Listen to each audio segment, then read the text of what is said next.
Chile es, sin duda alguna, el país más mercantilizado del mundo en la educación escolar y superior. O sea, Chile a nivel educacional, en educación escolar, es el segundo más segregado del mundo educacionalmente. Eso quiere decir que los pobres estudian con los pobres y los ricos estudian con los ricos. La escuela en Chile ha sido segregadora, elitista, ha estado siempre en crisis y además ha sido una escuela tremendamente castigadora. La educación no solo consiste en transmitir ciencias, sino que consiste en transmitir culturas y capacidades a los pueblos para que resuelvan sus problemas locales. Un 9,5% de la población de Chile es alfabeta a mediados del siglo XIX. O sea, prácticamente estamos hablando de una sociedad analfabeta. Desde la educación ha habido una larga duración de estereotipos, ¿no es cierto?, que se han enseñado a las mujeres para transformarlas en mujeres del domus o de lo doméstico. Un país con baja movilidad social y alta desigualdad, ¿sí?, es como si tuvieras una olla a presión, pero con las válvulas cerradas.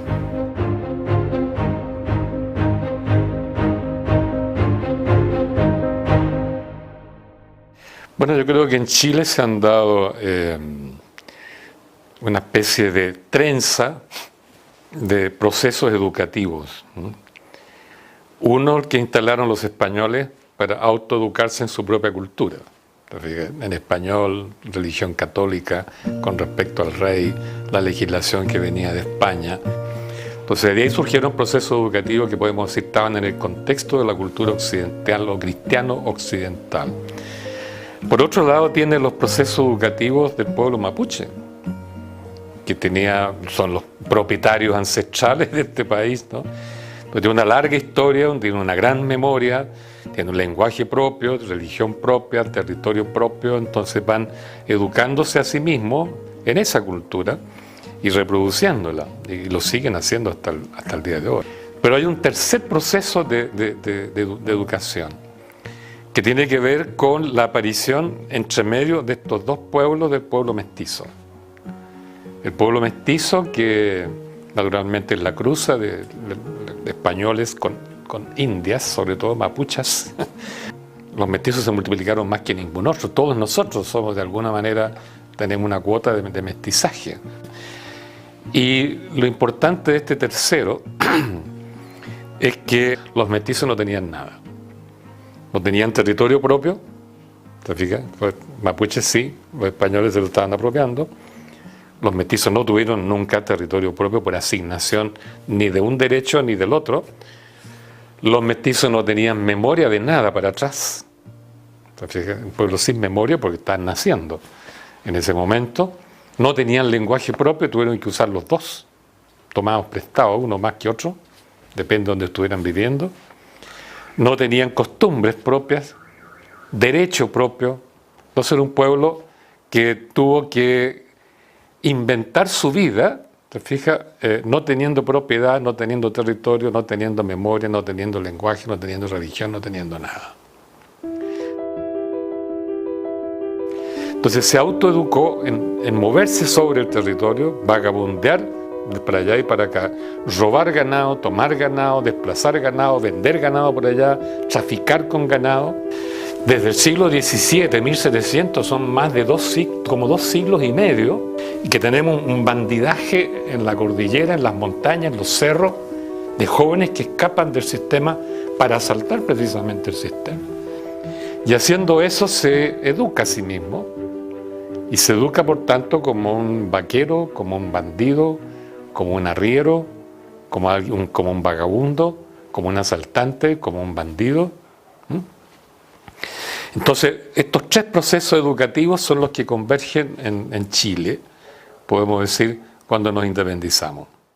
La escuela, durante la escuela colonial, que es la que hereda las primeras décadas del siglo XIX, es una escuela básicamente doméstica, es una escuela que funciona en las casas de los individuos que saben que son alfabetos, y básicamente lo que transmiten, lo que enseñan, es aprender a leer, aprender a escribir. A lo que uno podría sumarle otro aspecto que tiene que ver con la moralización de las costumbres. A partir de 1810 se instala, digamos, en Chile la idea de que la educación va a ser la gran transformadora, digamos, y la que va de alguna manera a sostener, cimentar esta nueva república que se está tratando de instalar. Para eso, una de las primeras discusiones que se genera es ¿a quién vamos a educar? Entonces se llega a la conclusión de que había que educar, ¿cierto?, una gran masa, que era una masa analfabeta, ¿cierto?, que había que alfabetizar, y que este grueso, digamos, tenía que ser educado para ser disciplinados trabajadores y buenos ciudadanos. Esa era la finalidad. Y por otro lado estaban los ciudadanos que se iban a hacer cargo de este nuevo contrato social, por llamarlo de alguna manera. Y esas personas, ¿cierto?, iban a recibir una educación secundaria, principalmente humanista, digamos, secundaria, y iban a ser los que iban a sostener el aparato del Estado, o sea, en los que de alguna manera iban a dirigir los destinos, ¿cierto?, estos prohombres de la patria que se iban a educar en instituciones tan insignes como el Instituto Nacional, por ejemplo, y que iban a, de alguna manera, tomar las riendas y el relevo del poder en Chile. La escuela en Chile ha sido segregadora, elitista, ha estado siempre en crisis y además ha sido una escuela tremendamente castigadora. Si ustedes, por ejemplo, observan los elementos que hay en este museo, nosotros tenemos una cabina de castigo, por ejemplo. A los niños durante la colonia se les encerraba en esa cabina de castigo. Pero a fines del siglo XIX, en lo que se conoce, entre comillas, como los liceos emblemáticos chilenos, como el Instituto Nacional, había un calabozo. Se castigaba al alumno para que aprendiera. Esa era, digamos, la lógica. Se suponía que mientras más dura fuera esta educación, estos niños más iban a quedar impregnados, digamos, de todo este tipo de formación.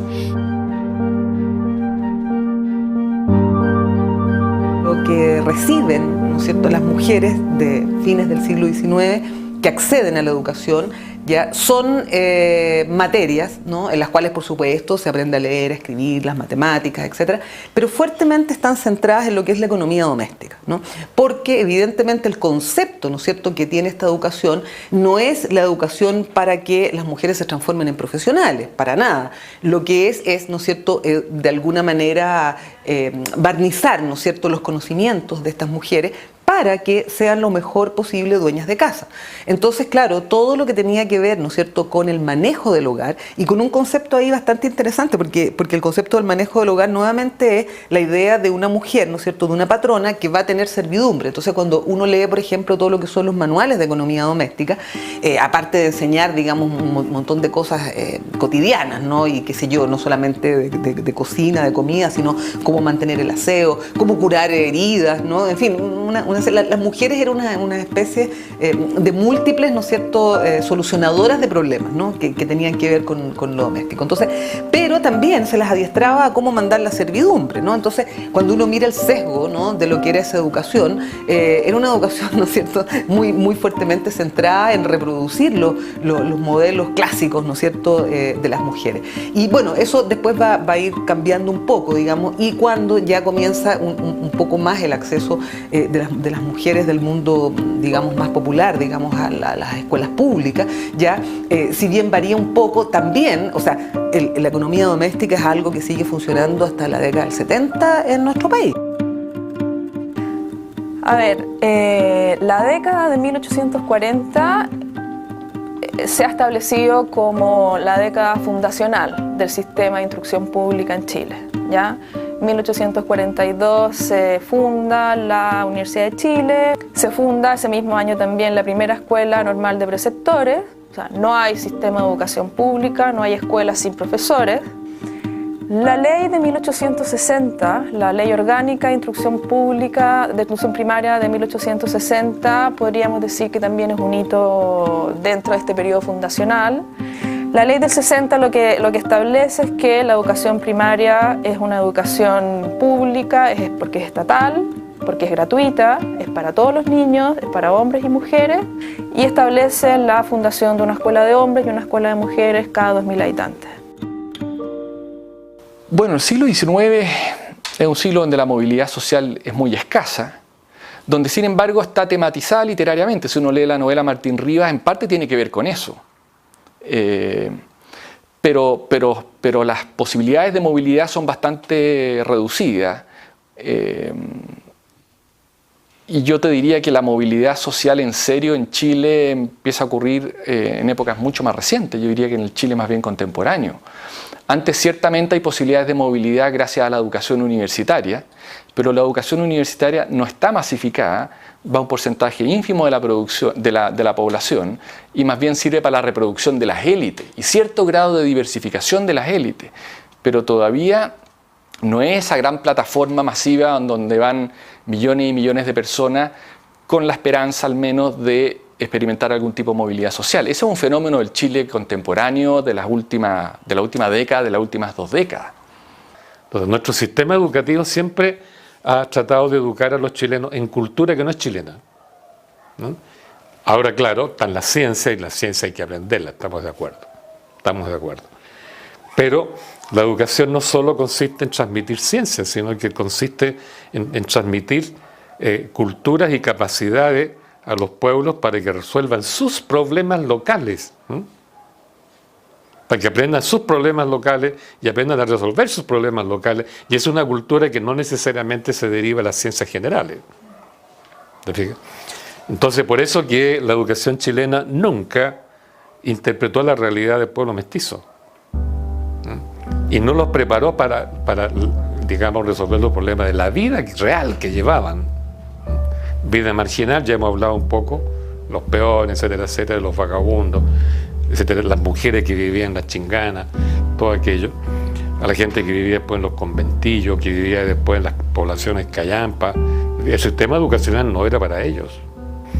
Entonces, lo más que hizo el sistema chileno durante el régimen de portaliano, digamos, mejor dicho, que es casi todo el siglo XIX, fue en algún momento crear un sistema de educación para los pobres, ¿no? Que le llamaron una educación popular, y que su objetivo principal era moralizar a esta gente, porque era una gente que no tenía la moral cristiana, ni la moral católica, ¿no?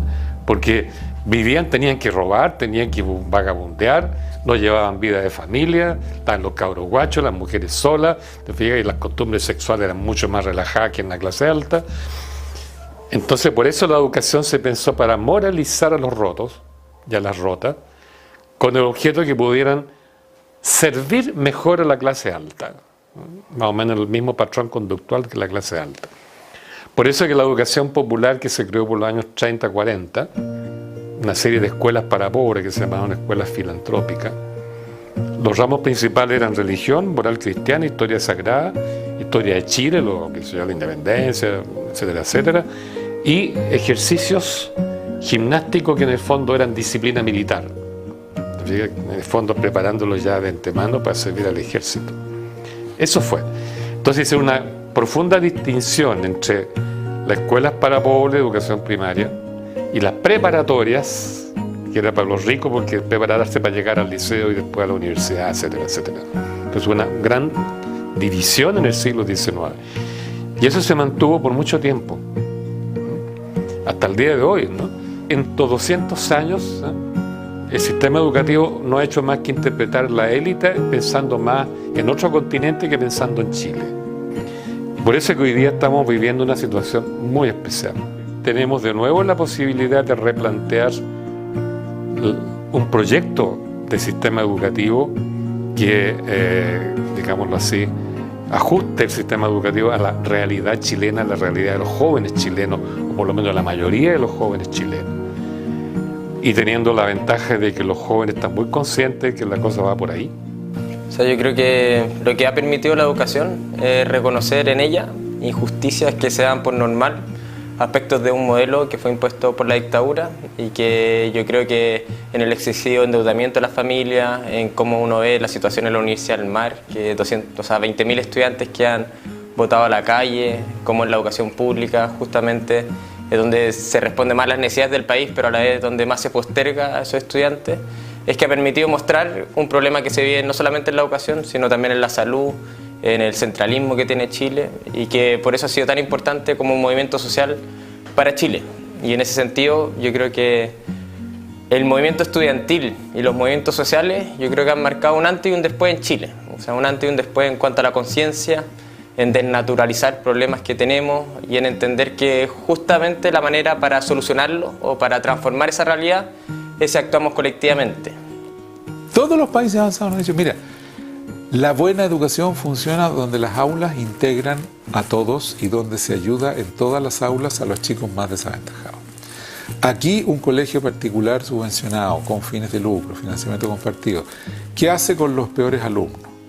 Le conviene echarlo. Total, para eso que se haga en la educación pública. El sentido de mercado está puesto para segregar. Ahora, ¿qué es lo que a mí me preocupa y que me duele en el alma, te diría yo? Es que en el fondo la evidencia que yo tengo es que 30 años de lo que yo llamo Jaime Guzmanismo, por decirlo así, en el sistema educativo, subsidiariedad total, cada uno se rasca con sus uñas, vamos. Ese es como el principio esencial, ¿no? Implantó en Chile la teoría del gallinero, ¿no? Perdón por decirlo en pantalla, en cámara, pero la teoría del gallinero es que la gallina que está en el palo más arriba se caga en las que vienen en el segundo palo, las del segundo palo a las del tercer palo, las del tercer palo al cuarto palo, quinto palo. Y hoy día los apoderados y la gente ya quiere estar segregada. O no todos, pero un porcentaje significativo. Y ese cambio cultural de quitarnos de esta... Ahora, tú te das cuenta lo que eso produce para la cohesión social de un país. O sea, lo desintegra socialmente, ¿no? Pero cambiar eso nos va a tomar un par de décadas, ¿eh? El cambio cultural. No el cambio en la norma del financiamiento compartido y en la norma de esto y si la educación pública. No. Esas cosas se pueden hacer. Pero los cambios culturales, después de 30 años de aplicación, ¿cómo te dijera? De aplicación irrestricta de la teoría del gallinero. Un país con baja movilidad social y alta desigualdad, ¿sí? Es como si tuvieras una olla a presión, pero con las válvulas cerradas. Entonces, distinto es un país cuando tú tienes, por ejemplo, un país, por ejemplo, con baja desigualdad y baja movilidad social, tú dices, mira, aquí hay baja movilidad social, pero somos todos iguales. O si tú tienes un país con alta desigualdad, pero con elevada movilidad social, tú dices, ok, yo puedo ser pobre, pero mi hijo no está condenado a serlo. Hay movilidad social en este país. Pero cuando tienes ambas y tienes una tercera válvula que es la educación, que es la esperanza, ¿ah?, para moverte de tu nivel de ingreso original y tener acceso a mejores oportunidades, no está funcionando, quiere decir que estás en una olla de presión a punto de estallar. Creo que es muy importante para que todos nosotros estemos monitoreando cuál es la política que se va a realizar, con qué ambición, con qué transición, ¿ah?, y con qué recursos. Creo que todas esas son preguntas muy relevantes para poder resolver este problema de tres patas, digamos: desigualdad, movilidad y educación.